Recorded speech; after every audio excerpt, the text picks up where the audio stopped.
Today we are taking another look at Maxpeedingrods 4000GT generator. I recently just got back from the Overland Expo up in Redmond, Oregon, where I did spend a few days camping in the woods as well, just trying to get away from things, and I took both of these units with me. That way I could test them and give you guys a little bit more perspective about maybe the differences of both if you're looking for something that has a little bit more power than the Honda 2200. Now, like every generator, there are a couple pros and cons to each of these, but we're going to do just a little bit of sound testing, load testing, just to kind of give you an idea.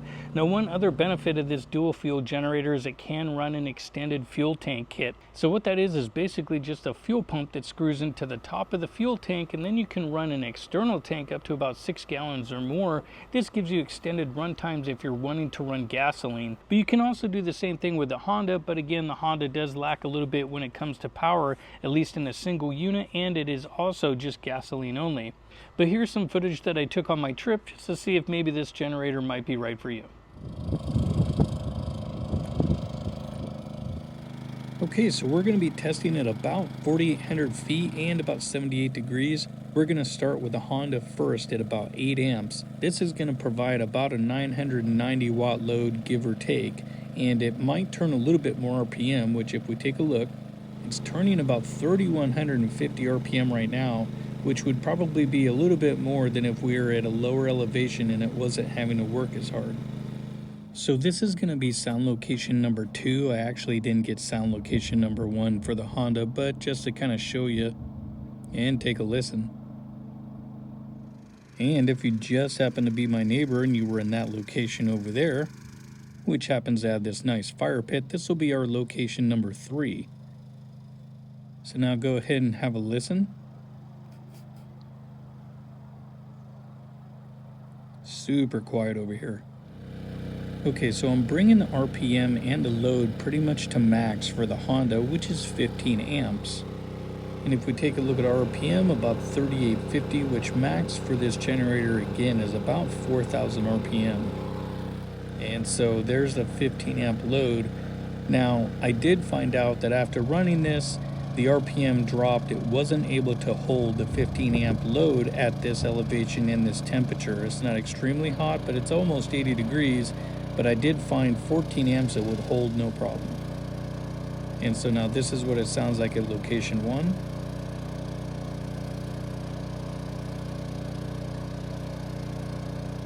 Okay, and here we are at location number 2. And again at location number 3.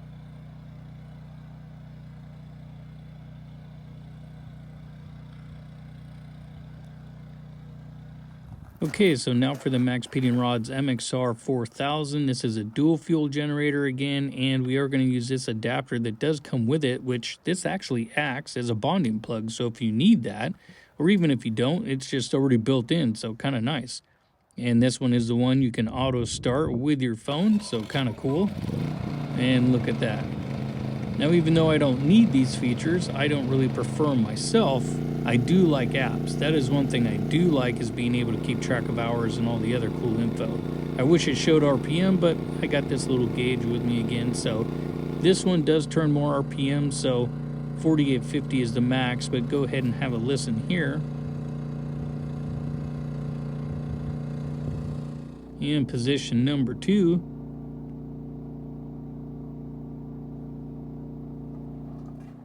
And over to position number 3.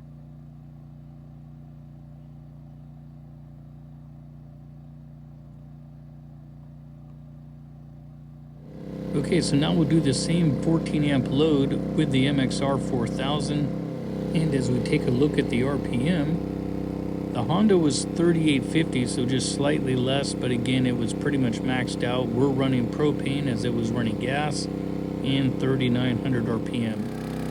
And getting about the same watts as the Honda at about 1,700. So again, I like apps. These are pretty cool.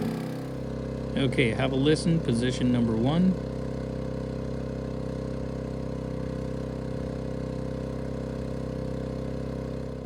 And position number 2.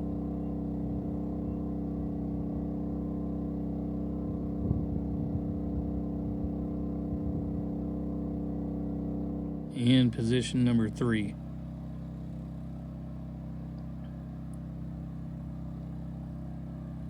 Still real quiet over here.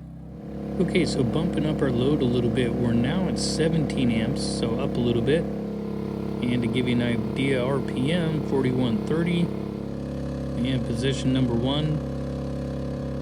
I'll admit a little bit louder right here. Position number 2.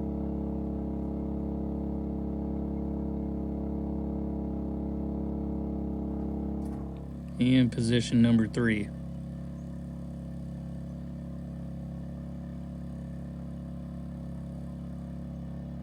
Now this generator can handle 25 amps under normal circumstances on propane, but being up in altitude, I found out that 19 amps was about the max I could get out of this, which is fine for me because I normally run it at about 1800 to 2000 watts is kind of the norm.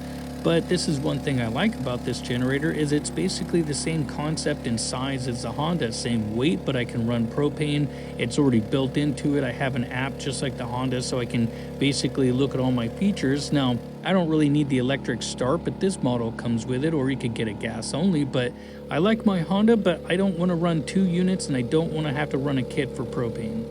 Now again, having dual fuel is great just because you don't have to jet with it, and it gives you 2 options to run fuel. And again, this one you can use that extended run fuel kit if you do want to use gasoline. Now again, because of the size, this is why I like this unit. I like having an app and being able to see all the features, hours, and more. Now if you guys have any questions, there's a link down below called Ask Me, and I hope to see you guys in the next video.